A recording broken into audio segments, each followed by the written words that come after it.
And the homeowner and condominium industry, we tend to always talk about people that take advantage of service dogs and emotional support dogs. And I believe that you specialize in service dogs. Correct. These dogs are very important for a lot of people that really do need these dogs. It's not everyone is out to take advantage of the system. And I was really impressed by your website, by all the things that dogs can do. Yeah, so you're referring to the giant list of service dog tasks. I think it's 148 tasks on this list at this point that we've trained at one point or another. Yes, dogs can do all these things, and they can do way more.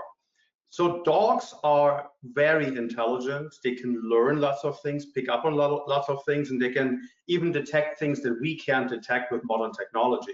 So, for example, dogs can find out by observing. You can realize when you're about to have a seizure by simply the way your body's odors changes or something in your brain changes. They will figure out over time, hey, you're about to go there, take your medication, sit down, or whatever a task we may train to assist with.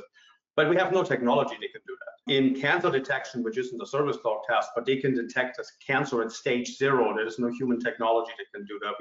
Like pancreatic cancer or something like that, you're stage 3 or 4, and the doctor says, "Oh, make plans for the end. You have 3 months." The dog can tell you it's stage 0, like 2 years away. So their ability to detect things in our bodies and then our ability to train them to respond to that is really unlimited. And their intelligence and a lot of the attributes that dogs have make all this feasible. And it makes a huge difference in someone's life who relies on the service dog. It's a game changer. It gives them independence. Yeah, even looking at some of the things that dogs can do, obviously there's a tremendous amount of things medical related about detecting people's heart rates, helping people navigate from getting from wheelchairs. But there's other items here too, interrupting crying and like freezing behaviors. Yeah. That's very interesting, I think, and I can see how that could be a huge benefit. Yeah, it is, and this is actually a super important area because it fits in the category of psychiatric service dogs. And I think those are probably one of those categories that are often mistaken as fake dogs.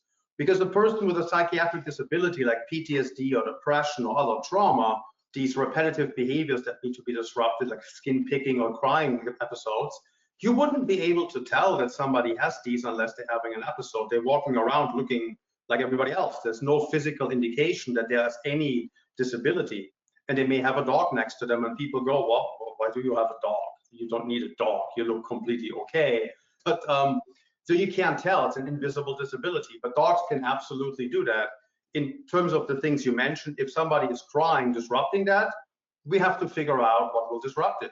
Will the person maybe stop if the dog starts licking them or putting their head in the lap or nudging them or just giving them comfort by pressing into their body, deep pressure therapy in some other ways?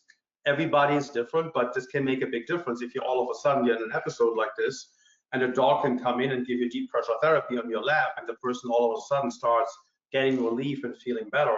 People do tend to assume, because you can't see a physical ailment, that, oh, you know, they just want to have a dog with them. And in the meantime, they have these serious issues. Another thing I thought that was real, of course, dogs do a lot of other things. They can clear rooms, check ahead for intruders, throw away trash. It's just endless. Provide an excuse to leave uncomfortable situations for people. People with social anxiety or people who get uncomfortable in crowds or become, after a while, uncomfortable in crowds, or crowds get larger than they're comfortable with. A dog can guide them to an exit, but he can also simply by its presence provide an excuse to just leave. I have to take my dog out. So that would be like the thing that you wouldn't need a service for. But a dog can literally sense when the disability starts showing itself and the person becomes uncomfortable and then either get help or lead the person to an exit or alert them, hey, let's get out of here. It really depends on the disability, depends on the person, depends on the severity. There's so many degrees of what the right task for someone with this disability is. I also saw on the list, call 911 on a dog-friendly phone, dial pre-programmed number for dog. There's a lot of stuff with dog-friendly phones. I didn't know it existed. I looked it up, and it's been out there for quite a while. Yeah, no, they've been out there for a while, and there's all kinds of versions of it, but here's how it essentially works. You do need a landline for the most part. Maybe somebody built a wireless option at this point, I would not be surprised. And the dog-friendly phones have basically large surfaces, usually round buttons or other very durable flip switches that a dog can just hit. and then that will trigger a push of a button that dials a pre-programmed number or multiple pre-programmed numbers. That's all done by technology. The dog just has to hit it. That's quite helpful for people who live by themselves. And it kind of plays into what probably the biggest benefit of a service dog is that is not often talked about. And that is it gives a person with disability independence back. Like even the simplest thing like picking something up can knock them out. So they need a lot of help throughout the day with things, and it can be very stressful for a partner as well. If you have a life partner, they become in a way a nurse to you, which changes the relationship, right? A service dog can take all of these little things that the person now needs help with completely off the plate of the partner, or enable someone who doesn't have a partner and lives by themselves to do that safely. So it gives a person independence. Independence from others, independence to live by themselves, independence from societal support systems to some degree.